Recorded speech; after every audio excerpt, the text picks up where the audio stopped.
আজকে আপনাদের সাথে শেয়ার করব আমার ছোট খালামণির কাঁচা আমের এই ঝুরি আচারের রেসিপিটা। এই রেসিপিটা অনেকটা ইউনিক আর খেতেও ভীষণ টেস্টি। বানানোটা ইজি তবে একটু ট্রিকি। যদি আপনি একটু গরমেল করে ফেলেন তাহলে কিন্তু ঝামেলা হয়ে যাবে।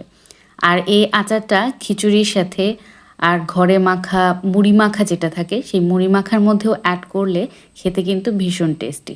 তবে চলুন আপনাদেরকেও শিখিয়ে দিচ্ছি এটা কিভাবে তৈরি করতে হয়। সেদিন বাজার থেকে প্রায় ৩-৪ কেজির মতো আম নিয়ে আসা হয়েছিল। আর সেটা দিয়ে আমি বিভিন্ন রকমের আইটেমস করেছি। আমের আচার, তারপর আম কিভাবে স্টোর করে রাখা যায় এগুলো নিয়ে রিলেটেড ভিডিও আসছে। এগুলো দেখতে চাইলে অবশ্যই কিন্তু সাথে থাকতে হবে।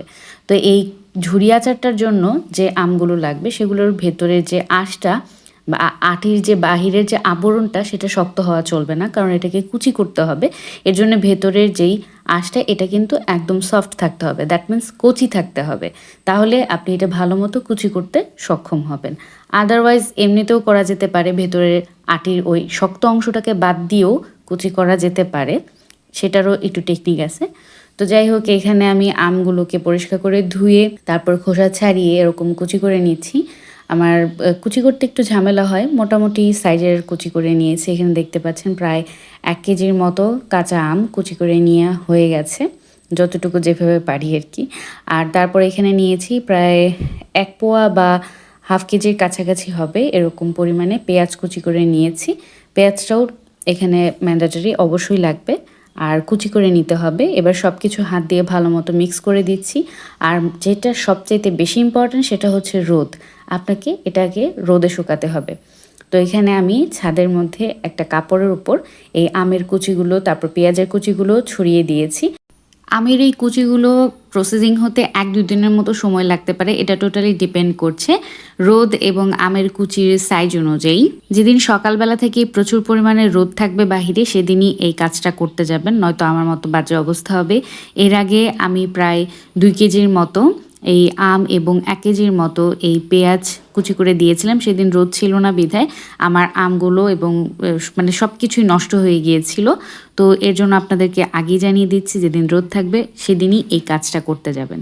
এখন আচারটার জন্য একটা ৫ ফোড়ন মশলা তৈরি করে নেব। এর জন্য নিয়েছি কালো জিরা, জিরা, মৌরি, মেথি আর হচ্ছে রাঁধুনি আর শুকনো মরিচ।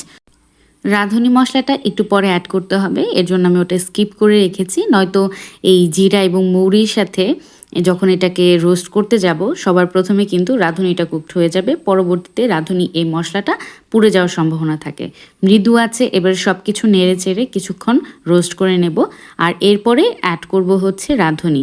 যখন জিরা এবং মৌরিটা অলমোস্ট হয়ে আসবে সেই শেষের দিকে অ্যাড করতে হবে। এবারে সব কিছু নেড়ে চেড়ে কিছুক্ষণ এই টেলে নিয়ে আমি এখানে নামিয়ে নিচ্ছি। আর এভাবে করে একটু ঠান্ডা করে তারপরে ব্লেন্ডারে গুঁড়ো করে নিতে হবে। আমি এখানে আরও বিভিন্ন আচারের জন্য ৫ ফোড়ন একসাথে তৈরি করে নিয়েছি, এর জন্য পরিমাণে বেশি নিয়েছি। আপনারা যদি এই ঝুরি আচারটা তৈরি করেন তো সেই ক্ষেত্রে ৫ ফোড়ন প্রত্যেকটা দানা মশলা হাফ চামচ করে নেবেন। যেমন কালো জিরা আধা চামচ, তারপর জিরা আধা চামচ, এরকম করে প্রত্যেকটা মশলায় আধা চামচ করে নেবেন যদি পরিমাণে কম থাকে। আর যদি পরিমাণে এই আচারটা বেশি থাকে তাহলে সেগুলো বাড়িয়ে দিতে পারেন। এখানে আমি টোটাল ২ চামচের মতো ব্যবহার করেছি এই গুঁড়ো মশলাটা, ৫ ফোড়নের যে মশলা সেটা। আর দেখতে পাচ্ছেন এই আমের ঝুড়ি কিন্তু একদম ড্রাই করিনি, কিছুটা ময়েশ্চার রেখেছি। এতে মশলাটা যখন মাখাবো তখন কিন্তু খুব সুন্দরভাবে এই আমের ঝুড়ির মধ্যে আমের ঝুড়ির গায়ে এই মশলাটা খুব সুন্দরভাবে মেখে যাবে এর জন্যে। আর যদি পুরো আমটাই যদি ভালো মতো শুকিয়ে নেওয়া হয়, একদম যদি ড্রাই হয়ে যায় তাহলে কিন্তু এই মশলাটা গায়ে লাগবে না। এবারে একটা কাচের বয়মে নিয়ে নিয়েছি প্রায় ১ মুঠের মতো খোসা ছাড়ানো ছোট রসুন। এটা কিন্তু কাঁচা অবস্থায় দিতে হবে। আর তার সাথে অ্যাড করব কিছু শুকনো মরিচ এবং দারুচিনি আর ২টো এলাচ। এবারে এই সব কিছুই এটার ভেতরে জারের ভেতরে দিয়ে দিচ্ছি। আর এলাচের মুখটা একটু ফাটিয়ে দিচ্ছি, তাহলে এটার স্মেলটা খুব সুন্দরভাবে বের হতে পারবে। এবারে জারের মধ্যে দিয়ে দিচ্ছি আমের ঝুড়িগুলো। আমের ঝুড়িগুলো দিয়ে হাত দিয়ে এভাবে একটু চেপে সেট করে দিতে হবে। আর এরপরে এতে অ্যাড করব কাঁচা সরিষার তেল, একদম খাঁটি সরিষার তেলটাই ব্যবহার করার চেষ্টা করবেন। আর তেলটা দিয়ে পরিপূর্ণ করে দেব যেন পুরো আমের ঝুড়িগুলো এই তেলের নিচে ডুবে থাকে। আমার এই ঝুরি আমের আচারটা কিন্তু অলমোস্ট ডান। এবার শুধু রোদে দিতে হবে।